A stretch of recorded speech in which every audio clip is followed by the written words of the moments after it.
We finally have many of the answers to our COVID vaccine questions for the 2024-2025 COVID vaccine rollout. Starting off, the FDA approved the new COVID vaccines from Pfizer and Moderna.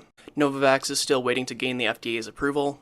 This means that Novavax's submission package is not complete, and that they are still working to answer FDA questions and provide more data. What this does not mean is that the FDA is slow-rolling anything. That is not happening. What it does mean is that the Novavax package is not yet complete. They need to provide more data or answer more questions prior to their acceptance. This means that it is solely on Novavax for not having their vaccine available with the others.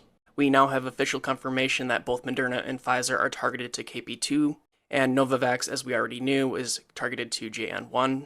Both Pfizer and Moderna said they will immediately start shipping to pharmacies, hospitals, and clinics across the US. While Pfizer and Moderna say that the vaccines will become available in the next few days, I think realistically it'll take to the middle or end of next week to have them actually available in places. My expectation is sometime between August 27th and August 31st, but that is just my speculation, as I personally think it's going to take time for places like pharmacies to adequately supply their stock and then to stock their shelves, followed by getting their websites up to date and the insurance codes ready.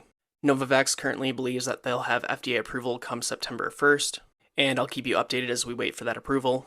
As a reminder, both Moderna and Pfizer vaccines are available for people 6 months and older, while Novavax is approved for 12 years and older.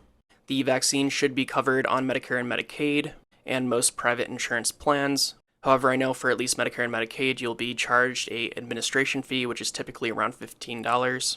And as I have been mentioning, the CDC's Bridge Access Program ended this August, and it will not be available for the new vaccines.